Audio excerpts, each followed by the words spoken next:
Assalamu alaikum. Now I would like to discuss about cellular injury. In cellular injury, what you have to remember that the injury depends on three things: type of the stress,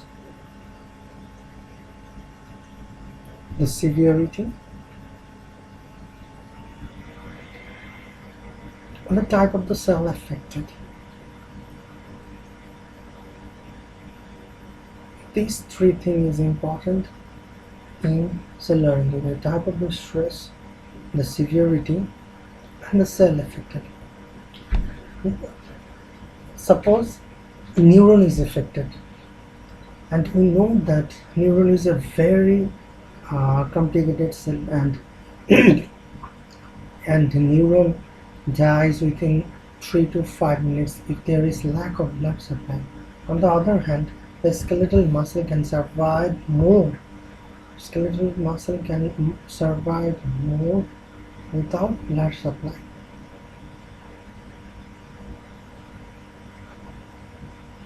And the common cause of the cellular injury, that is, the common cause, you can easily think about that. First is inflammation,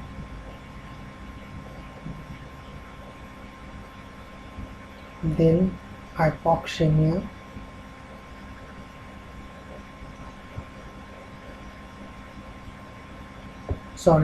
hypoxia, then hypoxia, nutritional deficiency or excess. If there is trauma, and last one is genetic mutation. Okay, if you think about hypoxia can be further think about. Hypoxia just means low oxygen delivery to the tissue. And first of all, if you think about hypoxia, what does it mean actually? What happens in hypoxia? What happens in hypoxia actually? If there is decreased oxygen,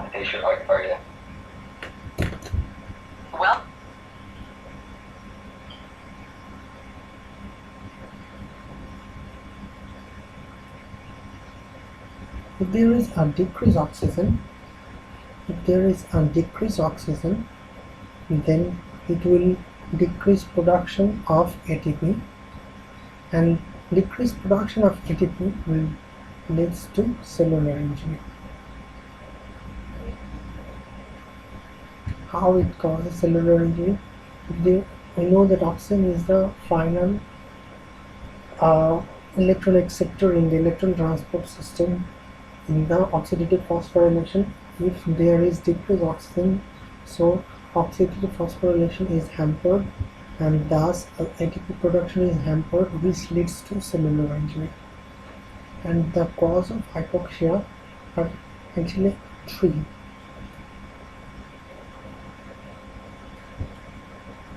Hypoxia can be caused by hypoxemia, ischemia, and decreased oxygen carrying capacity. First of all, ischemia. What happens in ischemia? If there is decreased arterial perfusion, as happens in atherosclerosis. If there is decreased venous drainage, it will happen in the Budd-Chiari syndrome. In Budd-Chiari syndrome, there is decreased venous drainage. Can you tell me the top triad of Berkshire syndrome? In Berkshire syndrome, there is triple A, that means abdominal pain, that is then amplified liver and ascites. It happens due to thrombosis of the hepatic vein. This Berkshire syndrome happens due to thrombosis of hepatic vein and leads to these features. First of all, arterial perfusion, it is caused by atherosclerosis. Second one is venous drainage, it is caused by the classical example is Berkshire syndrome, and third one is shock. Shock can lead to generalized hypertension, results in poor tissue perfusion. And then second one, first of all ischemia, and then second one is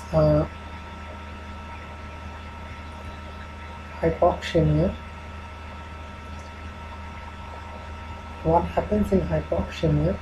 First of all, we have to know this, that FiO2, that means inspired oxygen, gives delivery to alveolar oxygen PaO2, then it gives delivery to arterial oxygen, and finally SaO2.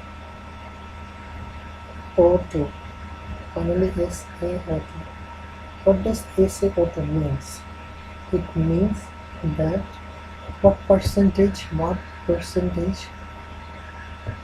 of hemoglobin is bound to oxygen. What percentage of hemoglobin is bound to oxygen? The first cause of hypoxemia is high altitude. What happens in high altitude? In high altitude, the FiO2 is decreased. Altitude, the FiO2 is decreased, thus PaO2 is decreased, which leads to alveolar, which leads to arterial PaO2 is decreased. And hypoxemia means P arterial oxygen, PaO2. This small O2 means the hypoxemia, and it decreases due to lack of inspired air due to high altitude. And second cause is hypoventilation. In hypoventilation, there is increased PCO2, that means carbon dioxide is increased, which leads to decreased PaO2, that means alveolar oxygen is decreased. And third one is diffusion defect. And diffusion defect means there is decreased alveolar O2, decreased PaO2, which is not able to push as much as oxygen the blood due to its thicker diffusion barrier. Due to its thicker diffusion barrier, it is unable to supply proper oxygen to the artery, which leads to hypoxemia. And finally, VQ mismatch. The fourth cause is VQ mismatch.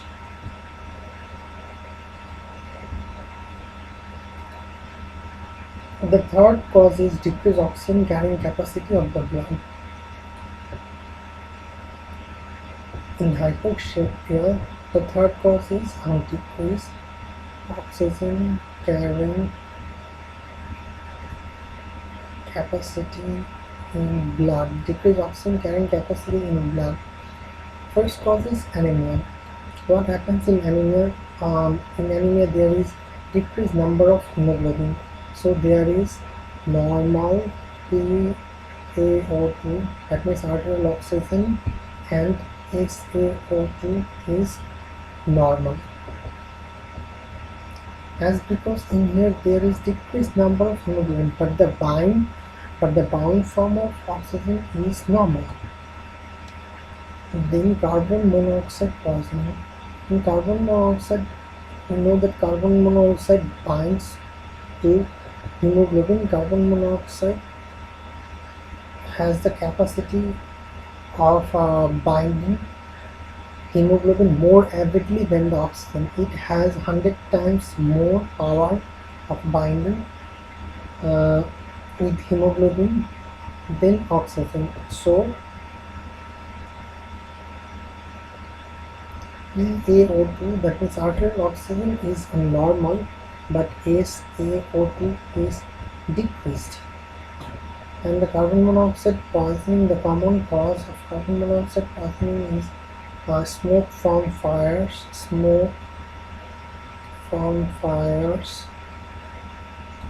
exhaust from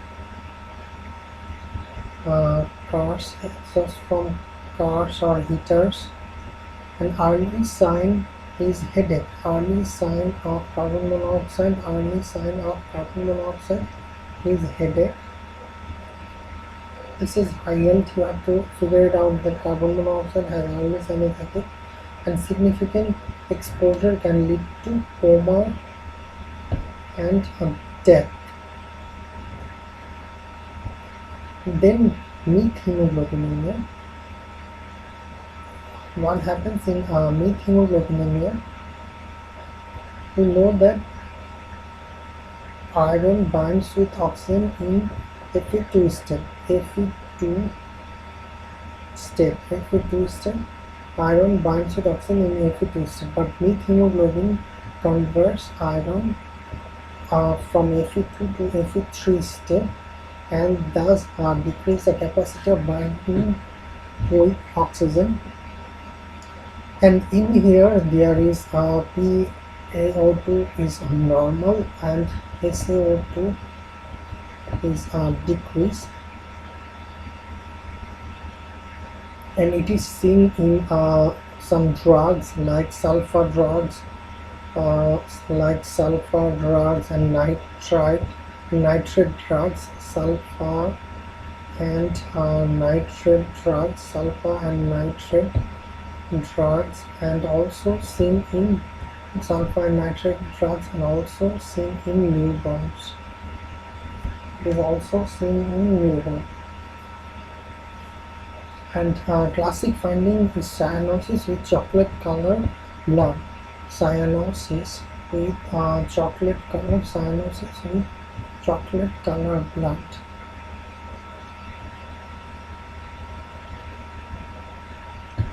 Okay, treatment is IV methylene blue, which helps in reduction of Fe3 to Fe2 step. Treatment is IV methylene. Treatment is IV methylene blue. And the next one is the initial factor, cellular. Initial factor, reversible and irreversible cell injury. In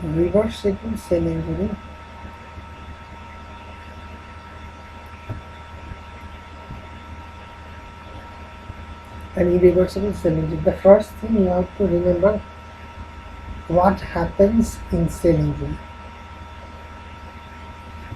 I have already told you that if there is decreased oxygen, there is decreased ATP. If there is decreased oxygen, there is decreased ATP, and ATP is an important factor. ATP is an important factor of circulating or running the sodium potassium ATPase pump. This is the main sodium potassium ATPase pump. This is the main pathway in our body. If there is disturbance in sodium potassium ATPase pumps, so sodium cannot go out and potassium cannot go in. If sodium is unable to go out from the cell, then who will go inside the cell? The water will go inside the cell. As sodium follows water, so water will go inside the cell and thus causing cellular swelling.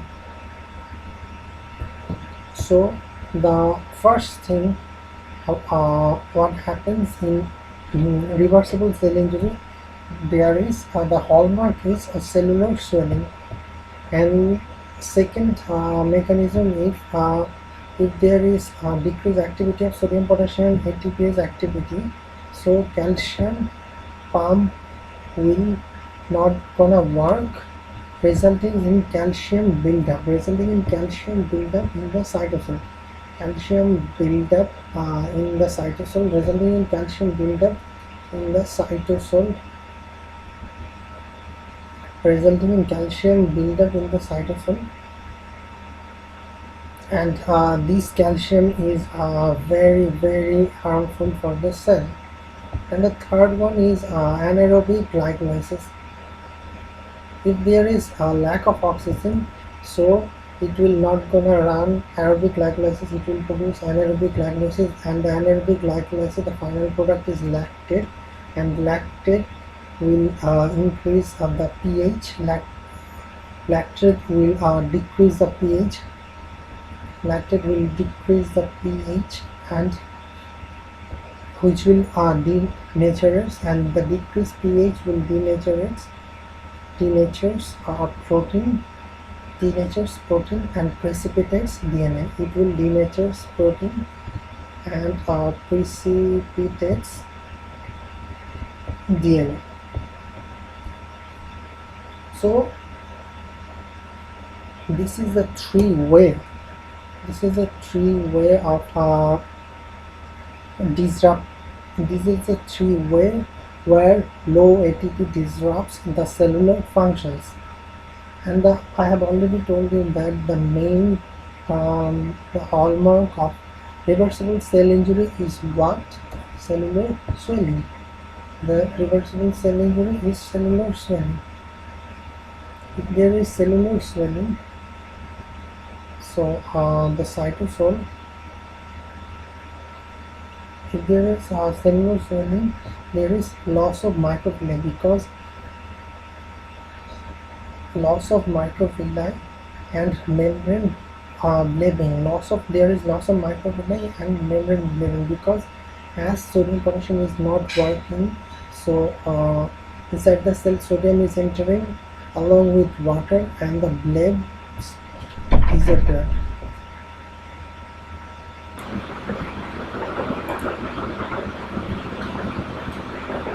Cytosol swelling results in loss of microvilli and membrane bleeding. The swelling of rough endoplasmic reticulum results in dissociation of ribosome and decreased protein synthesis.